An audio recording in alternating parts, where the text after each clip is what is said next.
अनुसूचित जाति एवं जनजातिर संरक्षणरू स्वच्छल वर्गों को बाद दिया उचित। अनुसूचित जाति एवं जनजाति संरक्षण रे कोटा को मान्यता प्रदान करी एभली राय सुनाई सुप्रीमकोर्ट। सीजेआई डीवाई चंद्रचूड़ नेतृत्वाधीन 7 जणिया सांविधानिक खंडपीठ संरक्षण रे उपवर्गीकरण मामलार शुणाणी करथिले। 6 जण विचारपति कोटा भितर कोटा को समर्थन करथिले, जणे किंतु भिन्न मत रखिथिले। कोटा भितर कोटा को समर्थन करथिबा विचारपति को मध्यरु 4 जण विचारपति संरक्षणरू स्वच्छल वर्ग को बाद देबा लगी मत रखिछथि। Justice B R. गवाई कहते अनुसूचित जाति और जनजाति भितर क्रीमी लेयर को चिन्हट करने को राज्यगुड़िक एक नीति प्रस्तुत करने दरकार। स्वच्छल वर्ग को संरक्षण बाद देवा पदक्षेप नेबा दरकार बोली कहिथिले जस्टिस गवाई।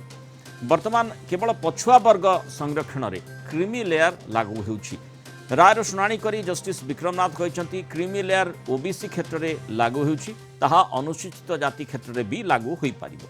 जस्टिस पंकज मित्तल कहते संरक्षण केवल प्रथम पीढ़ी को मिलवा दरकार। जदि प्रथम पीढ़ीर कहीं संरक्षण जरिया उच्च स्तर में पहुंची पारुछि तेबे द्वितीय पीढ़ी को संरक्षण मिलवा आवश्यक नुहे। स्वच्छल वर्ग को नहीं प्रधान विचारपति डीवाई चंद्रचूड़ और जस्टिस मनोज मिश्रा कौन सी प्रतिक्रिया रखी नहांती। जस्टिस वेला त्रिवेदी संरक्षण रे संरक्षण विरोध रे राय रखी, अर्थात कोटा भितर कोटा राय विरोध कोटा विरोध रे से निजर मत रखिथिले। अधिक आलोचना करबा हम सहित आईनजीवी विभूति भूषण चौधरी जोड़ी होइछथि। विभूति स्वागत करबा आलोचना को। कोटा भितर कोटा ये प्रसंग सहित जो प्रसंगटी वर्तमान सामना को आसी विशेष भाव में जो माने आमे जो उद्देश्य कोटार जो उद्देश्य रही संरक्षण जो माने मूल उद्देश्य जहाँ रही जे किभली भाव में जो माने सुजोग पाउ नथिले सेमान को सुजोग मिलिबो एवं सेमाने स्वच्छल वर्गों सहित समकक्ष हो पारिबे, अर्थात संरक्षण द्वारा ही से संभवपर हो पारिबो। एही आधार रे संरक्षण प्रथमे लागू करा जाइथिला। वर्तमान सुप्रीम कोर्ट मध्य जो भली भाव में जो आईनजीवी मत जो जो जज मान जस्टिस मानकर मत रही तारी भितर सबुठु गुरुत्वपूर्ण कथा होची जे स्वच्छल वर्ग जो माने एससी एसटी कोटा भितर आसुचंती सेमानकु बाद दिया जावा उचित। आपण माने सुप्रीम कोर्टकर जो राय रही ताकू किभली भाव में तर्जमा करूछंती।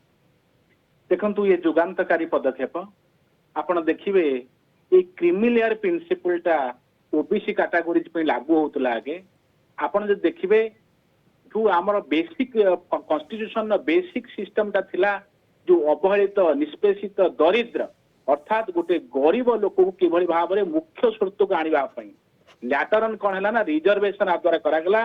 रिजर्वेशन काहे करागला जे समाज रो वंचित अवहेलित ताकू समाज रो मुख्य स्रोत को आनिबा पई आपण देखिबे रिजर्वेशन 75 वर्ष पाखापाखि 70 वर्ष गला परे मध्य जो गाँ रे थिबा सेही एससी एसटी कैटेगरी रो अवहेलित टी आज अवहेलित ही रही कारण होची जो एससी एसटी कैटेगरी जो व्यक्ति विशेष मान को रिजर्वेशन द्वारा आगो को निया गला सेमानकर फास्ट जनरेशन सक्सेसफुल हैला एवं ये जो स्रोत सहित मिसिक से आगो को गले कि ता परवर्ती पर्याय से second generation third generation similar benefit पाउचंती पाइले एवं वंचित अवहेलित गाँ रे थिबा लोकटी यार सुविधा पाई पारला नाही। माने एक कथाटी एभली भाव देखा जीवो कि जने एससी एसटी वर्गर व्यक्ति विशेष जे प्रथमे कोटा आधार रे गोटे वरिष्ठ ऑफिसर चाकरी पाइछंती तांकर पिला माने आउ कोटा पई माने पाइबा आवश्यक नुहे ए कथाटी कोर्ट कहिछंती।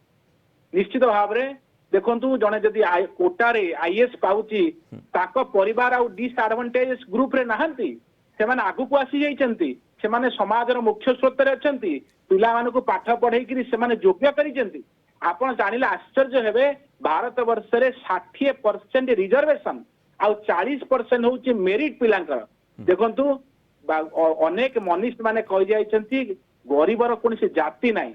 आपण देखिबा जे ब्राह्मण टी अवहेलित ही पडिछि ब्राह्मण को संरक्षण वर्तमान जागुची आवश्यकता पड़लानी ब्राह्मण आज राजरास्तार यार कारण होची किछि लोकंकर ये जो व्यवस्थागत त्रुटि जोगु साधारण लोकटीए बा गरीबटीए को आमे मुख्य स्रोत को आनी पारना है गरीबर ही कोनसी जाति नाही। मु कहिबी गोटे कथा। द्वितीय कथा होची माननीय सुप्रीम कोर्ट आज जहाँ कहले जहाँ लागू होतला क्रीमी लेयर पई अर्थात जो क्रीमी लेयर प्रिंसिपलटा लागू होतला ओबीसी कैटेगरीज पई हेनस्पोर्थ स्टेट को दिया गला पावर ସେମାନେ एससी एसटी कैटेगरी को करिवे क्रीमी लेयर को सेग्रीगेट करिवे एवं जो माने क्रीमी लेयर अछन ताको रिजर्वेशन हेन्सपोर्ट दिया जिबा उचित नुहे कि दिया जिबो नाही जो माने अवहेलित वंचित गार रोतवा लोक माने एससी एसटी कैटेगरी को तांकरी रिजर्वेशन भितरे रिजर्वेशन दिया जिबो सो दैट से माने मध्य मुख्य स्रोत को फेरिवे किंतु कंक्लूजन मो गोटे कथा कहबी रिपीट करिवि गरीब कौन जाति नाही से जेकोसी कैटेगरी हो गरीब को रिजर्वेशन दिया जाऊ क्रीमी लेयर को केबे रिजर्वेशन दबा उचित नुहे।